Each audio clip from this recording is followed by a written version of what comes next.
everyone, it's Gilbert.K here, and welcome to Indie Verve, the show where passion, grit, and creativity take center stage. Today, we're honored to welcome the dynamic and multi-talented Judith Marie-Ange Edmorin, a Franco-Haitian force of creativity. Judith is an actor, voice actor, writer, and singer-songwriter fluent in both French and English. Born in Saint-Saint-Denis, France, to Haitian parents, she honored her craft at the Academy of Life and recorded artist in Greater Manchester, with captivating performances on stage, on screen, and even in web series. Judith's talent transcends borders and genres. Let's welcome the incredible Judith Marie-Ange Edmorin.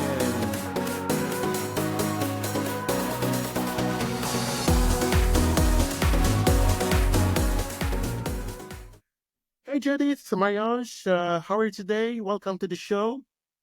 Very good, thank you. And you? You're right. Thank you. Before we start asking you a bunch of questions, let's take a moment to watch a clip of your reel. That you're from Gambia. So if you need a translator at any point during this interview, that can be provided. Do you understand? Yes. Right. Can you state your name, age, and nationality? And please do the same for your daughter. My name is Khadija Jallo. I am 37 years old and I am Gambian. I am with my daughter, Kaula Jallo. She's 16 years old and Gambian as well. Can you start telling me a little bit about yourself and what sparked your interest in acting? Yes, so my name is Judith Marie-Ange Edmorin. That's how I pronounce it. Well, Judith. I come from France originally. Both my parents are Haitian. So I now live in England. And so what part of acting I'm more interested in? Yeah. I think for me, I like that it puts me really in the present when I'm acting. I just don't think about anything else. That's my favorite thing about acting. Mm-hmm.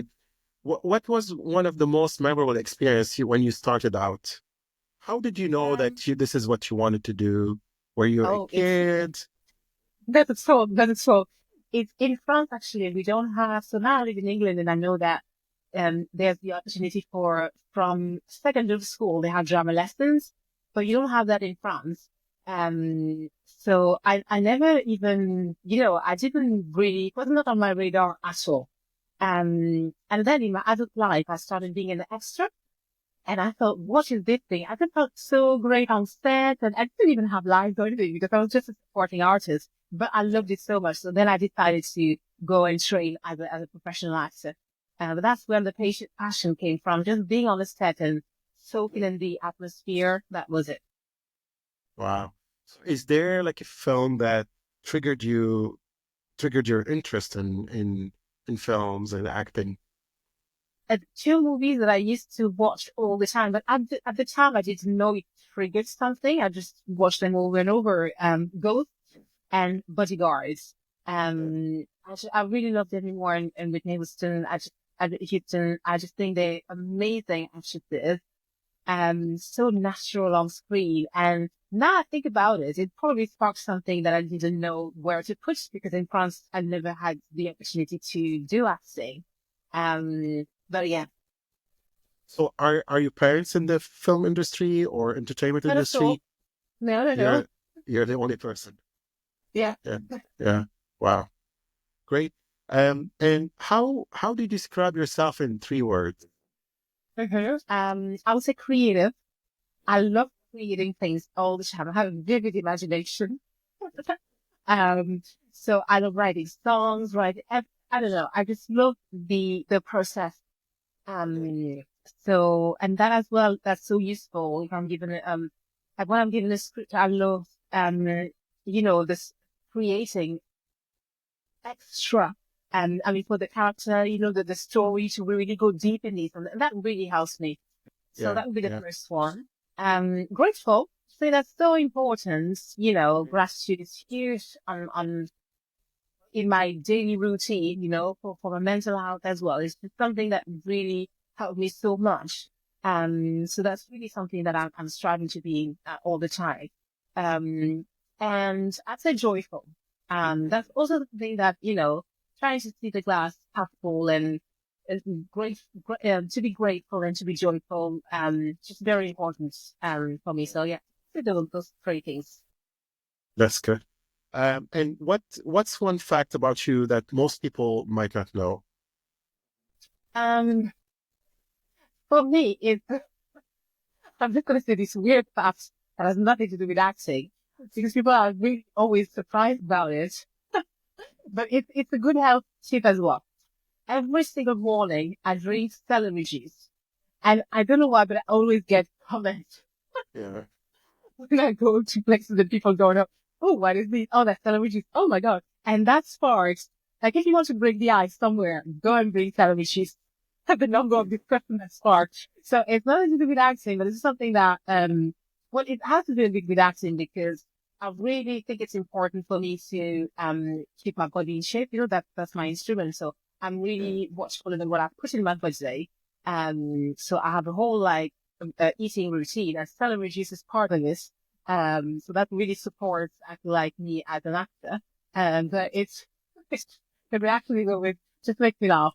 So it's very common for me, celery juice is there or whatever. But people are always very surprised. Celery juice is good for you.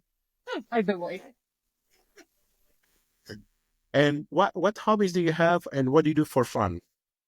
Oh yeah, I'm so excited because I just started fencing. Oh, I just thought you'd never know what, your next role. And when I was training in drama school, I had a week of stage combat, and I think that was one of my favorite weeks. So I was just thinking for professional development, I love setting targets for myself, and I thought, you know what, I'm going to go a bit deeper into it. So I just started fencing. mhm. What I do for fun, I'm the type of person who recharges on my own, actually. Because I know sometimes when you say you're an actor, people think you're this extrovert, but Yeah, I say for fun reading. It doesn't sound fun, but I absolutely love reading. yeah. That's So good. That's that's good. for me. So, my next segment is a game called we play on the show. It's called This or That, and the theme is acting. And in this fun game, I'll give you two options, and you have to pick the one you like the most, or the one that fits you better. There are no wrong answers, and you don't need to explain your choice unless you want to. It's all about quick, fun decisions to show us more about you. So just for the audience to get to know you better. Are you ready? Yeah. Okay, let's do it. um, Nail the first take or 37 takes later? Nail the first take. Cry on cue or laugh uncontrollably during a serious scene? That's uncontrollably. It's really seriously. Stuck in a corset or in full alien prosthetic? Stuck in a corset. Forget your lines or your co-star's name during an interview? Your co-star needs to be an interview. Director's favorite or co-star's partner in crime? It's just hard to cry. Award for best acting or best on-set snacks? Best at what? On-set snacks. No, best acting. Best acting. Playing your dream role or ad-libbing a scene that goes viral? Oh, I'm choosing both. Honestly, I'm choosing both. Trapped in a love triangle or a time loop? Time loop. Glamorous red carpet or cozy onesie between takes? Glamorous red carpet. Depends on my mood, I suppose, but I just felt like, yeah. Lose the shoe mid-scene or sneeze during a dramatic monologue? Please. Okay. So let's move on to another segment. It's let's watch your clip. A clip from your reel. I can't do this job. I can't do this. Calm down. I'm a good person. I'm trying to be. I think I am. I'm a good person, but this isn't right. If we don't do our job, then they'll find us in pieces in the canal. She will come and find us. She's not real. Let's move on. Are you ready for the next batch of questions? Yep. Okay. Can you tell me a little bit about your journey or inspiration behind your work or project? I trained quite late as an actor. I was 34 when I trained. And for me, my inspiration, I guess, is there's no expiration date on your dreams. This is really something that kind of quote that really always stays with me.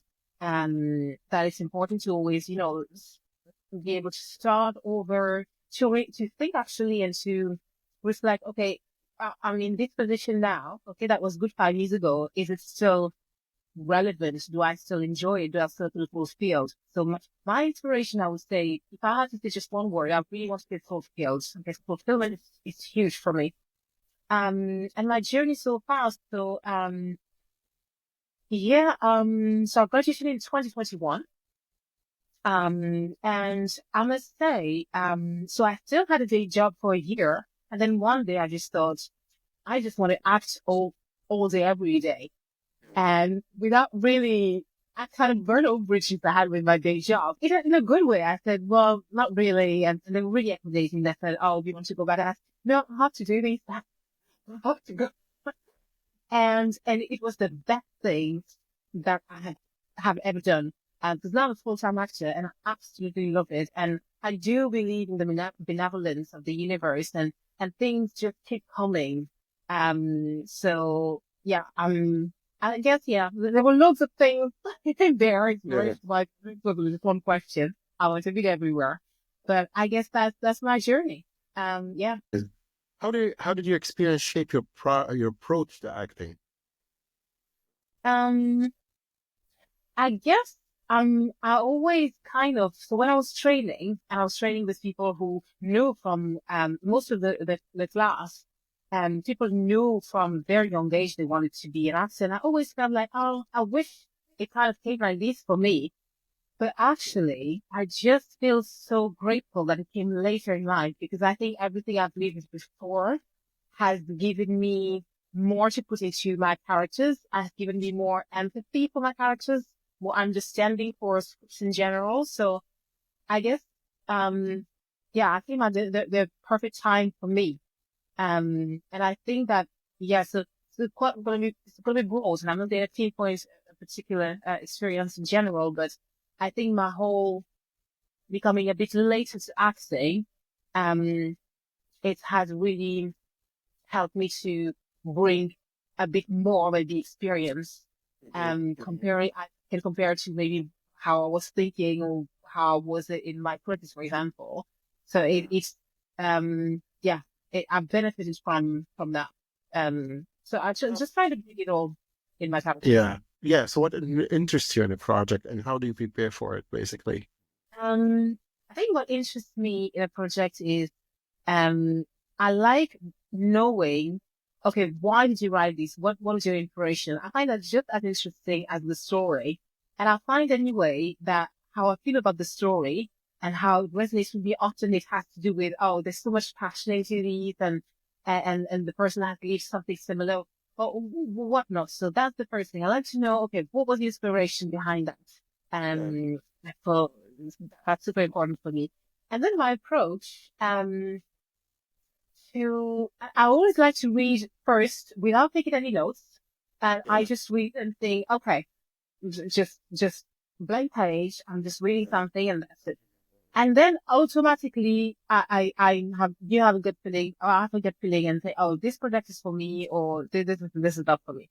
And then if I think, okay, that's something I want, I will read it again with pens, highlighters, everything you want. And I'm just writing, my kind of initial, not because it's the second time reading it, but it's like word vomit. Anything I'm thinking really, and it doesn't have to be about my character, anything I'm thinking and comes to my mind. And I do this, process of rereading and writing, and I like dating my comments because sometimes I'm reading a line and I think something different and it just sounds differently. So yeah, the reading is very important for me, creating a backstory for the character that sometimes goes beyond what the director, the writer have given you. I think it's really important as well. So that's kind of my process with her. So how do you work with directors? Some directors basically they don't do any rehearsing. They just give them scripts. They have a table read, and that's basically it. And then they start filming on the day. They don't do any training or rehearsal or anything. What's your method? Are you flexible in both, or I'm what's your preference?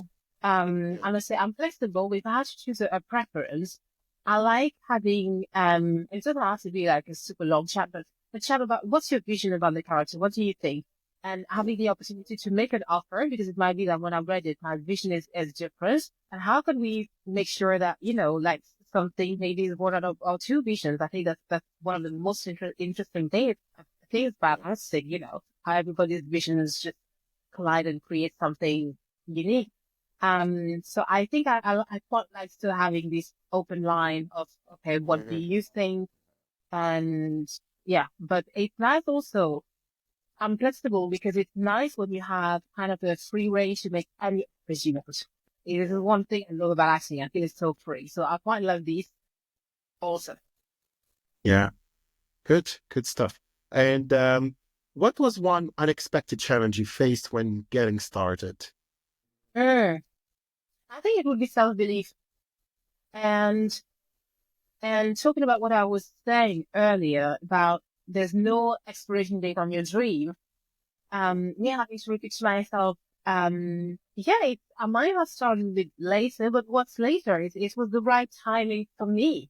So I think that was really changing my internal dialogue. And I noticed that when I changed it, things started to change also, and operas started to come, and this is how I was able to go full time. So yeah, self-limiting beliefs, I would say.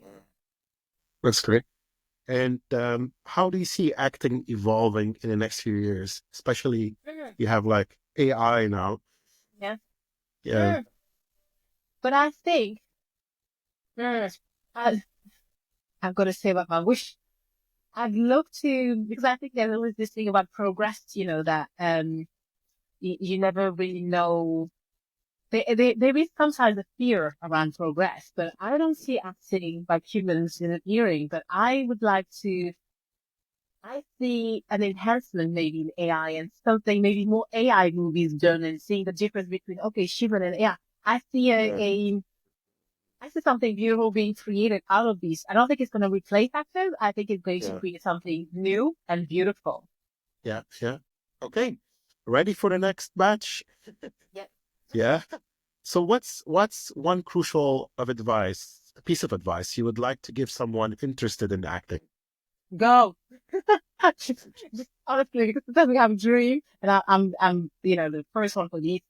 And it's like we ponder. Yeah, you need to think about it. Ponder, but go make that phone call to say, hey, can I just go? Can I just come for free on a set and see what it's like? To be honest, then, start as an extra or do something, but do that one thing. And I always find that however small you think your step is, it might be just sending an email or even doing a 10-minute search on the internet of that state, the universe is going to merge that tenfold. You're going to then find another inspiration and another inspiration. So my advice is like, go, just do something, go. That's amazing. Can you share a moment where you faced a significant obstacle and how you overcame it? Probably we touched on this a little bit earlier. So I want to take another. So I loved that obstacle. It was on a movie I absolutely loved. It was a short film, and that was the Gambian accent. And I felt the pressure because the director was amazing, but he was Gambian, and I was playing his mother, and the Gambian accent. I just felt this pressure to have a genuine Gambian accent. To the hours I spent on it. Yeah, so I think that was such a beautiful challenge to really, and that really helped me so much to get into the character.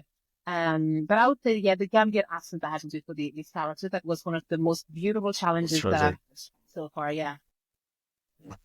Okay, and what's one common misconception about acting that you'd like to clear up? I think that there's this misconception that there's no work, like you have said, there's no preparation needed, but there's so much behind the scenes that that needs to be done before, and I've got so much respect now for things I watch, even if, and I don't even like using the word I don't like. I would say that movie didn't resonate with me. I didn't understand it. But when I see the amount of people on a set, the amount of people that don't get credit on the set, makeup artists or don't always get credit on the set, or not as much. And I was just thinking, it was from an idea of somebody's idea. Then a group of people have gathered. It might not resonate with you, but oh boy, you don't know the heart that was into it. The months of rehearsal. And so I've got this respect now for art in general, I would say. Yeah. Excellent. Is there a dream project or collaboration you're still hoping for?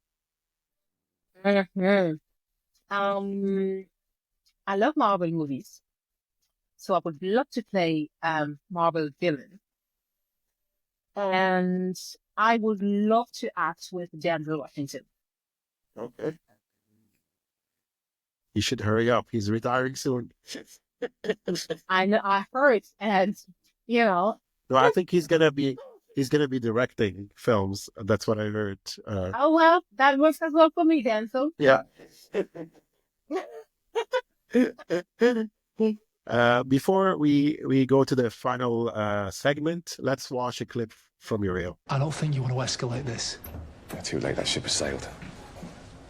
Mr. Chapman? Yeah. Is he all right? His temperature was low, but he's managed to avoid hypothermia, so he's stable. He's a lucky lad. Someone less fit might not have survived the night. Anyway, if you want to come through and see him. Thanks, Doctor. Okay, let's move on to the final segment. Are you ready? I am ready.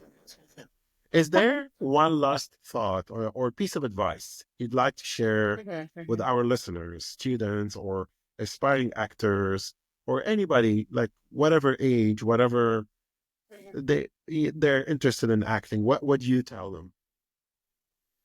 It's going to be quite a general piece of advice, but that follow your joy. When I started, I just didn't know what it was. On a set, I just felt home. When the director was saying action, I just felt everything came to a still, time stopped, and I just followed that joy one step at a time. That's all I did. So I think, follow your joy. It is probably for everybody, but follow your joy.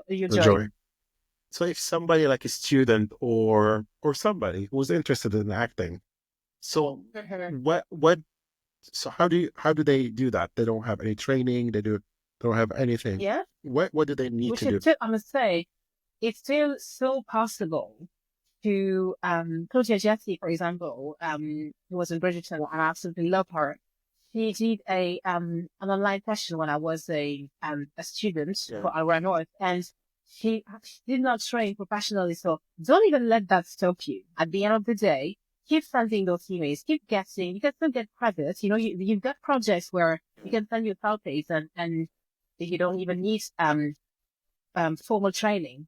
So if formal training is not a route you can take, make your own route.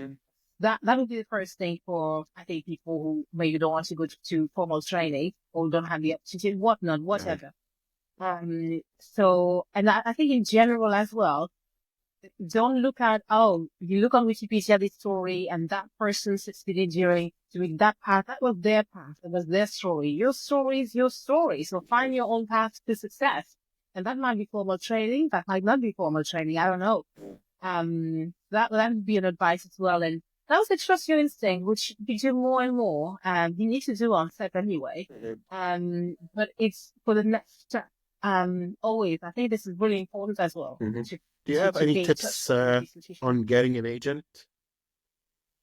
Yes. So first, gosh, and I was told this in drama school, but it never registered. You're not a beggar. If you're an actor, you're looking for an agent and then it costs. No, no, no, no, no. It's a partnership. So they don't work for you. Okay. You don't work for them. You work together. And that's really something that my teacher kept repeating, but it really sank in when I had an agent, and I just felt like at one point it did not resonate, and I left without having another agent. And I would have never had the confidence to do this when I finished drama school. So first, it's a partnership. Secondly, we were to send a lot of emails. So to find my second agent that I'm really resonating with, I'm so happy. I sent 104 emails because I kept track, and when I archived the folder, and I so 104, I thought, oh my God. So I think it's like everything, persevere. Go on the website and don't choose just, any agent. The way the website is presented, what work they offer, the actors, what do you check on IMDb? Do you think that you would fit in this agency? So don't put yourself as one of the agents. I need an agent to succeed. Not everybody succeeds for an agent. Yeah. But if you want an agent, if you think that's your path, not be, I suppose be picky. It's just an agency, an agent resonates with you because you've got something to offer and they've got something to offer you as well. That's a partnership. Yeah, that's true. That is true, actually. It's a partnership. You're right about that. Yeah. So how can audience connect with you or learn about your work? Yeah. So I'm on IMDb. I'm also on Instagram, and I'm on LinkedIn, Twitter. So yeah, it's super easy to connect with me. Yeah, honestly, on social media, I really don't mind at all. I think it's a great way to connect with people. So yeah. Are there any upcoming projects or collaborations you're excited about? Oh, I'm very excited because there's a short film I'm going to be in super soon, probably in a couple of weeks, called Taste Buds. And I'm just very excited about the project because I'm going to play, well, my inspiration is going to be my mother, some traits of my mother, to play these characters. I think it's going to be very cathartic, to play this character. So I'm very, very, very excited about it. That's amazing. And who would you like to thank or acknowledge for supporting you in your journey? Oh gosh, so many people. I tell you what, oh gosh, honestly, I don't even want to think about one person because I'm just saying, but I'm going to send this as an advice to people. You never know how you're going to change somebody's path or somebody's day. So I guess I'm going to thank the person who started this journey. I was on this set on the A word. I was an extra and I was talking to this girl and I cannot even remember her name. This angel changed my life. And she told me, oh, she trained at Alra. She was talking to me about her, a journey. And I said, oh, I'm an extra and I want to become an actor, but I'm not too sure. And I said, oh, you should go for it. And just that conversation we had from this, she told me where she trained. I went to the open day. Then I applied and I went to that same drama school. You never know. You can be an angel in somebody's life with one piece of advice, with what you sharing your journey and being genuine. You saying, you're encouraging somebody and say, yeah, you can do it. And like literally, we were working on a set together. That is it. So I guess because it started everything, I'm going to thank her wherever she is, and I wish her infinite blessings because she deserves it. Angel. And finally, what's next for you? You talked a little bit about that. Is there anything else for you traveling or anything? I say, what I'd like right now is it has to do with something that I started. I'd like a role where, I've got stunts and I can use, my body in a different way, fight scenes, and that would be that's what I'm preparing for at the moment. Without any specific roles, but I believe in this, that preparation with that opportunity. So I'm preparing for this opportunity in my life. That's amazing. So that's a wrap. That's all, folks. Judith Marie-Ange Edmorin. Thank you, Gilbert. Thank you. Thank you all for joining us today onto the journey into the heart of artistry in the film industry. Whether in front of the camera, behind it, or bringing stories to life in countless other ways. Remember this. Every great moment in art starts with passion, persistence, and the courage to create. Your voice, your vision, your craft, it all matters. And it all shapes the stories the world needs to see. Until next time, stay inspired, stay driven, and keep pushing the boundaries of what's possible. The future of film is in your hands. See you soon. Until next time, Gilbert.K. out.